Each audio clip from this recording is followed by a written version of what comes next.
The topics and opinions expressed in the following show are solely those of the hosts and their guests, and are not those of Pesmo Radio, its employees or affiliates. We make no recommendations or endorsements of any radio show programs or products mentioned on air, on our website, social media accounts, and marketing materials. No liability, explicit or implied, shall be extended to Pesmo Radio, its employees or affiliates. Any questions or comments should be directed to those show hosts. Thank you for choosing Pesmo Radio. Are you a songwriter? Are you looking to turn your songwriting passion into a full-time gig? Whether you are just at the start of your songwriting journey or a seasoned industry professional, this show is made for you. Welcome to the Songwriter Show, bringing together songwriting news, interviews, and community.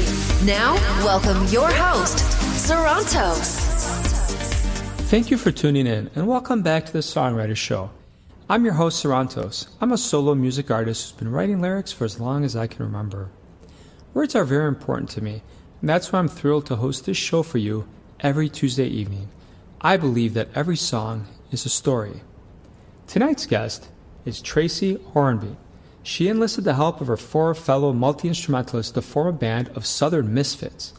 Bassist Jeffrey Chagnon, guitarist mandolin player Matthew Burns, fiddle player guitarist Christopher Ash, and drummer Steve Burke joined soon after. Although two of the members ended up being a Wyoming transplant and a New Yorker, the members' varied and vast musical backgrounds melted together like butter on grits. And now, welcome this week's special guest. Welcome to the show, Tracy. How you doing tonight? I'm doing great. How are you doing? Doing great. Thank you for being on the show. You got a pretty interesting story here, and I'm happy you're on the show. I'm kind of hungry now after that description with the grits and the butter. Absolutely. So tell me a little bit about you. When did you start playing? Well, I started teaching myself guitar when I was in, grade school. And I was never formally trained. I just taught myself and learned just by listening to other people, picked things up by ear. And just started writing actual songs when I was in college. And I've been doing that for about 30 years now. Okay. Tell us a little bit about why you chose the guitar. Why is that your instrument of choice? It just always resonated with me ever since I was a child. A lot of the music that my parents played in the house was guitar-oriented, and it just always had a beautiful tone and just really spoke to me from an early age. Okay. And it looks cool. Let's not forget that it looks cool. Absolutely. It really does. Yeah. Yep. You look like a badass with a guitar. Better than me and my piano up there. So. Oh, I don't know about that. Pianos look cool too. Yeah. You can't carry it around, right? No, but I mean, it never hurt Billy Joel, or Elton John. Yeah. I have to be honest, those guys blow me away. I mean, I'm not anywhere near their level, so I do what I can, but those guys it's not a contest. Yeah, those guys are geniuses. So. Tell us a little bit about your family. Were they musical at all? My mother's side of the family was musical. She grew up with a family of jazz musicians, and she was a jazz singer. And my father was not musical at all. He loved music, but he did not perform. He was an athlete. Okay. And what was the first tune that you learned how to play? Do you remember it? Actually, the first song I think I ever learned how to play was Bobby McGee, the Janis Joplin song. Okay. Okay. What was your fondest musical memory growing up? Probably my earliest and fondest music memory was when I was a little baby, and my parents would play old Motown records in the house. So I just that was my introduction to music, was Motown. Can't go wrong with Motown. No, you can't. Funky grooves and just great melodies. So that's a good influence. For sure. So tell us a little bit about the band. We heard a little bit about how it was started, but tell us a little bit about how it evolved and where you guys got to where you are today. Well, I had been, prior to forming this band, I had kind of taken a hiatus from doing band-oriented music, and I was just kind of hanging out by myself doing a lot of ambient experimental stuff, and basically just began to miss that, the companionship that you get and the creative influences and everything that comes along with writing music with other people. So I put some ads out on Craigslist and found a couple people that fortunately were not serial killers, and also invited a few friends, and that's kind of how it happened. Okay. When was the last time you guys did a gig? Obviously, COVID's kind of affected everybody, but... Yeah, we've slowly been getting back into playing live. We played actually a week ago. We had a gig, and we've been kind of just doing little, safe gigs where we can, a lot of outdoor stuff. Yeah. But we started performing again. We, took about a year and a half off, of course, and then slowly things started to come back. Did you miss it? Yeah, but it was good to have that time off to just write and go into the studio. Yeah. Even though we had to still, socially distance and follow all the guidelines even when we were recording. Yeah, it was, I think a lot of people took advantage of it to learn, relax, write more music. And some people think it just put them over the edge where they just kind of quit. So I see both sides of it, and I'm glad you were able to kind of recharge and come back stronger than ever. Mm-hmm. Yeah, that was like one of the more positive things that a lot of people had to focus on was just, creating music, even though it was in, their bedrooms or their home studios. I have a little she shed, and that's where I did most of my writing. Okay, that's great. Is there a certain musician that you would love to jam with, if you could pick one? I think my answer to that question is always going to be Jason Isbell, because I love Jason Isbell. Okay. Are you familiar with him? No. Tell me a little bit about who that is. Yeah, he's a great guitarist and great songwriter. He's in the Americana genre, which is the genre that my band and I, basically try to navigate in. And he's just a phenomenal musician. Okay, that's great. I'll have to check him out.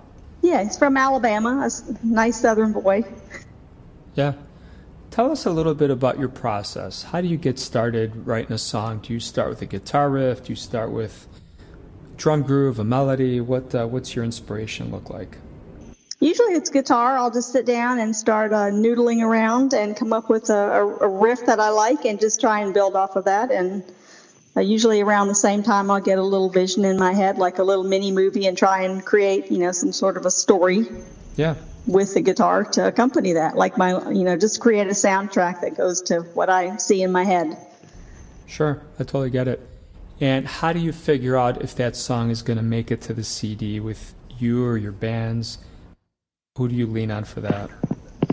Oh, well, we usually try out things at rehearsal and, play things and, try things at different tempos, different,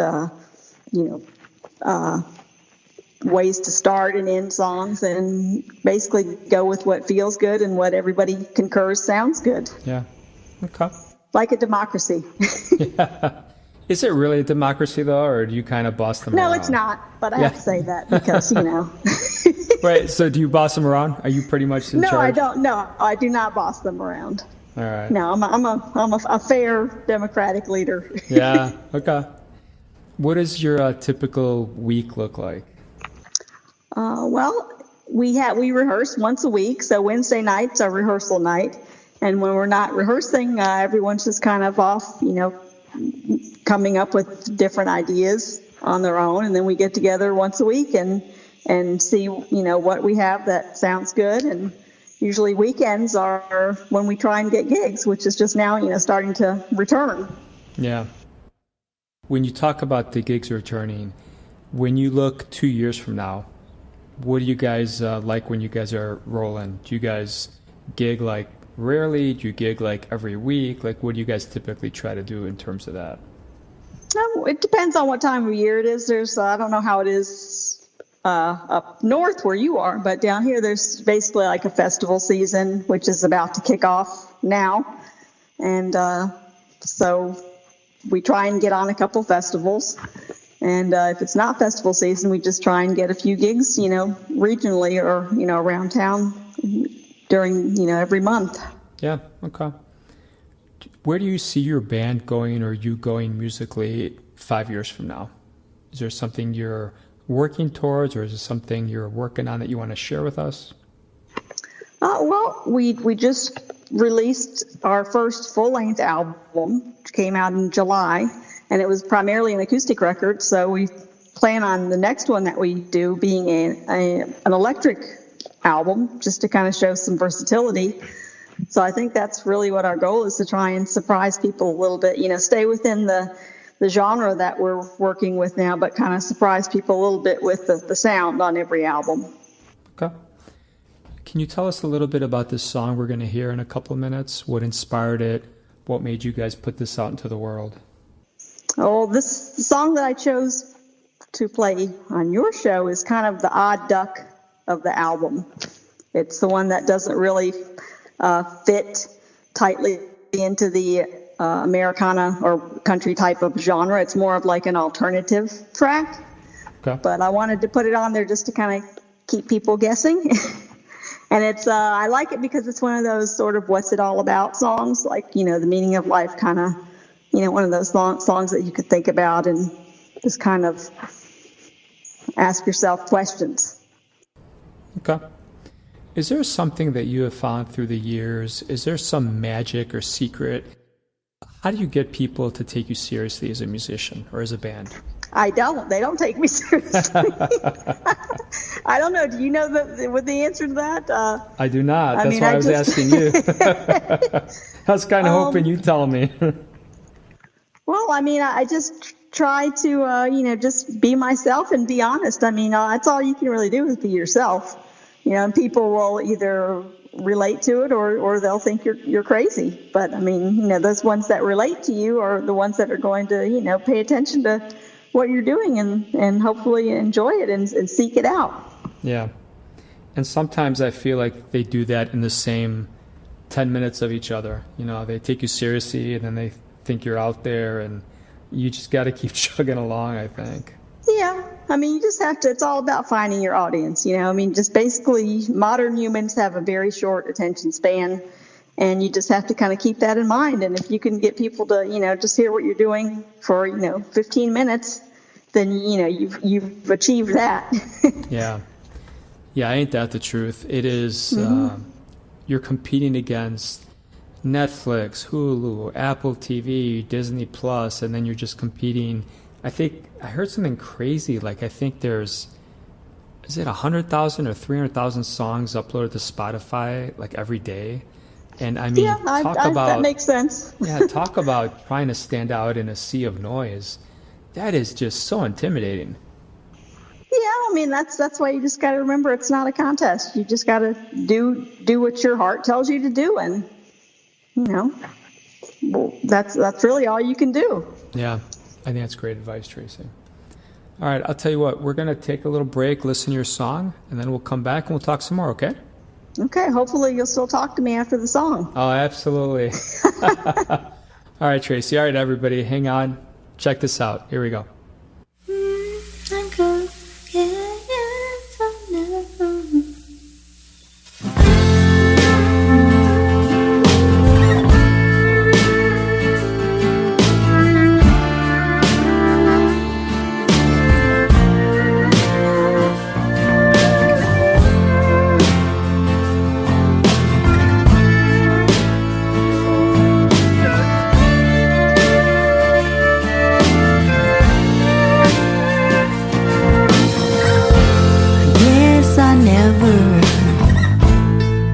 The time to think of it this way. There's a friction in the air. It's getting harder to say if I'm coming or I'm going, or just settling down. I feel the fire and smell the rain, and there's no way around. 'Cause there is a timeline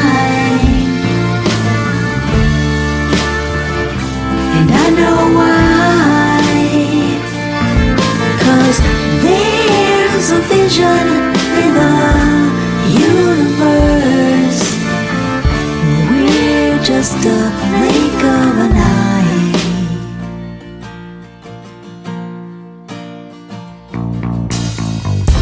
I guess I'll never get the chance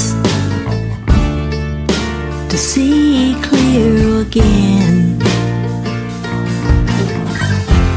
There was life and there was death, and there were feelings to mend. But in the darkness of the future, we lost our sight, taking pictures of what's wrong, never making it right. 'Cause there is a timeline, and I know why. 'Cause there's a vision in the universe. We're just a blink of an eye.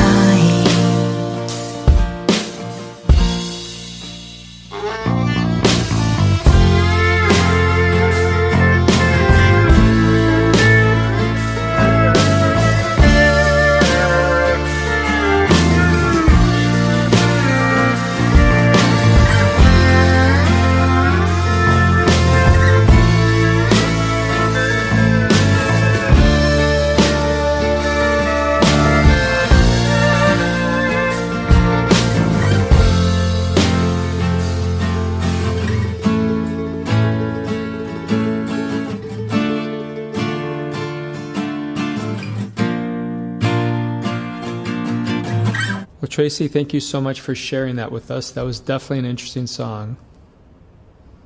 Well, thank you for listening. No problem. What more could I ask for? Nothing.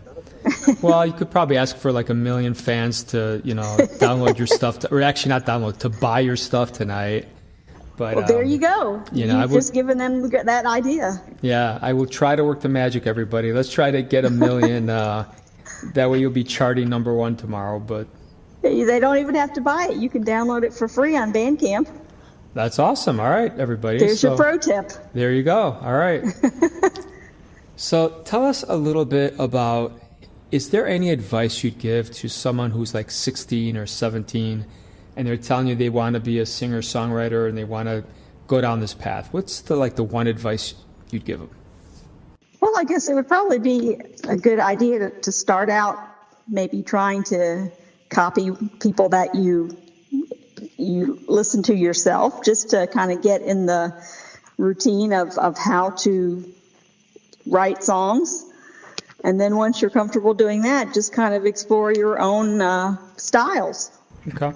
And once again, just be yourself, Yeah, you really can't say that enough. I think, I've been guilty of this myself, but people spend an inordinate amount of time chasing or mimicking. And, you're right. In the beginning, it's okay to mimic, do covers, but eventually you're really doing that to get your own style. You don't want to be in the music business 30 years. Yeah, exactly. I mean, it's good to cover other people's music just to kind of learn the craft and, the basic, structure of songs. But then, you got to kind of find your own voice. Absolutely. I've seen a lot of, unfortunately, musicians that have been doing it 20, 30 years and they're still doing covers and they haven't released an original song in like 15 years. And I think, you got to do what you got to do for a living. And if you want to be a cover band and play weddings, I think that's great. But you still got to put out your own stuff, I think. Yeah, I mean, some people, I like to, equate music to cooking a lot. And some people like to spend their life eating fast food, and some people like to, learn how to cook. So, it just depends on what you're into. Yeah. No, I get that, and I 100% agree. I've been taking songwriter lessons for I've lost track, 4 or 5 years. And in the beginning, it was like, oh, can you critique my stuff? And then Jai would be like, listen, I can do that. And he did that a little bit, but he's like, look, I really got to teach you stuff. It's like teaching you how to fish, right? You learn how to fish, then you don't have to starve a day in your life. But Right. I think it's really important to do that. Yeah, and also, opinions differ from person to person. One person, you could ask their opinion of your songwriting, and they could say it's terrible. And the next person could be like, you're the best songwriter I've ever heard. Yeah. Let me ask you a question. How important, Tracy, do you think is image in our business? Well, they definitely try and make you think it's important. I don't know if it's important to me so much, because, so much of image nowadays, at least if you're trying to, make it in the pop world, it has to do with your age. And, I'm not one of those people that thinks that, if reach a certain age, you're irrelevant. So I think it really just always comes back to the quality of what your songs are telling people. Yeah, I agree. And I think age, is irrelevant, especially nowadays, because people rediscover something you released, 5 years ago, and they think it's new. So I think you can definitely... Yeah. It doesn't matter. When they're looking at you through the internet or listening to a song, they have no idea if you're 60 or 30 and they don't care. If you got a good song, you got a good song. Yeah, especially for young people, I don't think it's healthy for them to get caught up in certain, body image and stuff like that. And young people are so free these days with, everything about their culture and lifestyle that, I don't think you should really focus on your image. Just focus on the craft of your songwriting. Yeah. And that's where an artist like Billie Eilish, dressing down and not really wearing scantily clad stuff, at least for her first album, was very liberating to, I think, women, that they don't have to worry about having a certain look. And it's more about the song and the voice and not necessarily about the curves. Exactly. Perfect example. Yeah. What do you think is most important? Lyrics, melody, music, if you could prioritize in your mind? I think the lyrics and the melody are equally important. It's just kind of like two sides of a sandwich. It's like if the lyrics are bad and the melody is good, you're only going to be halfway satisfied with the song. At least I know I would be. Yeah, and I probably asked you a loaded question there because it's all important, right? But it's funny. I was mostly a lyricist. I've been writing lyrics since I was second or third grade, and I always thought it was about the lyrics. And we certainly know songs that have a great infectious melody, and the lyrics are kind of not even that relevant. So, but I do think, while I've realized the power of melody, I still think you got to put the whole thing together. So I agree with you. Yeah, it's that's the recipe is, having quality come from both of those areas. Yeah. Or at least something that feels good or sounds good. Yeah. Is there a certain app on your phone that you just can't live without? An app on my phone. For me, it would probably be reverb.com. Okay. Why is that? Well, because I'm a musical instrument collector and a guitar nerd, and that's just the place where I kind of, when I have downtime, I go on reverb.com and, check out what people are selling. You can just find some really good deals on, guitars and anything, amps. Yeah. Okay. Is there a favorite 80s jam that you have that you want to share with us and admit to publicly? Oh, wow. In the 80s, I was listening to a lot of Smiths. Are you familiar with the Smiths? Yeah. I was like one of those goth kids. So it'd probably be something like How Soon Is Now or This Charming Man or some early Smith song. Cool. Can you tell us what your website is, where people can buy your music, stream it, listen to it? You mentioned Bandcamp. Give the audience whatever information you want them to have.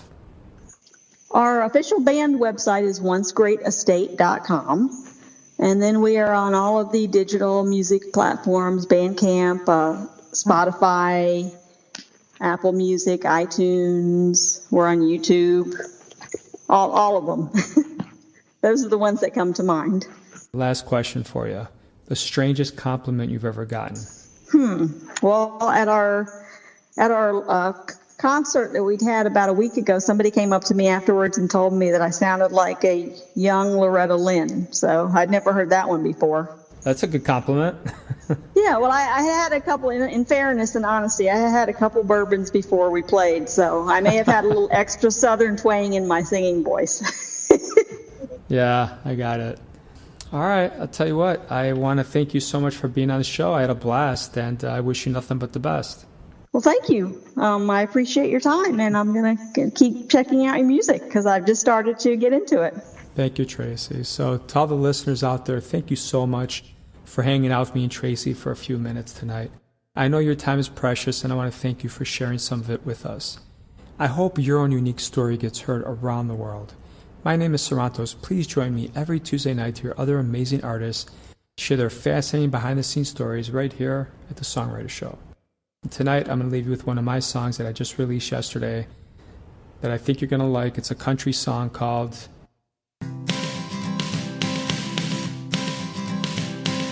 Enjoy victories, but they're few and far between. We see a picture and we know what it really means. So to get better daily, struggle chasing bright lights. We're always hungry and working, chasing vibes every night. But there's a secret most don't know. I was told it long ago. It'll help you rock your show. Every songwriter needs to spend some nights here in Nashville.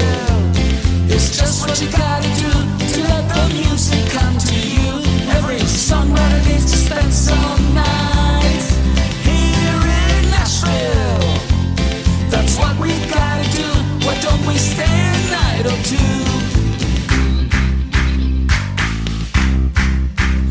Yeah, Johnny walked the line, Kenny rolled the whiskey dice, God Schneider, Blake Rule, Dolly worked 9 to 5, dreaming of a better life.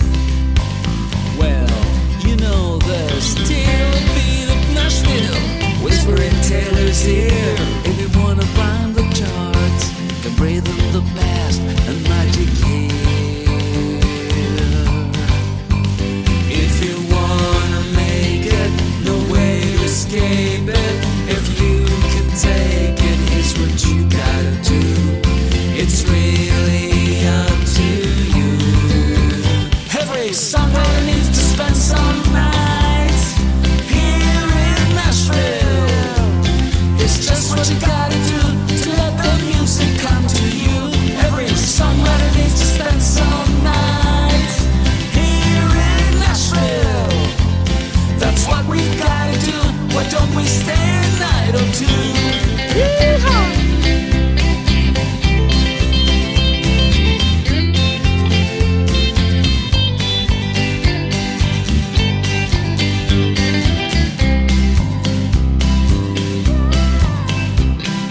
Every songwriter longs to strike the stage at the Grand Ole Opry to the cheers of 8,000 music fans. Hey, hey, hey. Every songwriter needs to spend the night here in Nashville. It's just what you gotta do to let the music come to you. Every songwriter needs to spend some nights here in Nashville. So now you know what you gotta do to make it like the Hitmakers do. Thank you for listening to The Songwriter Show. To keep the momentum going, head over to www.songwritershow.com and join our free music community of artists, songwriters, and producers. That's www.songwritershow.com. Thank you for choosing Pesmo Radio.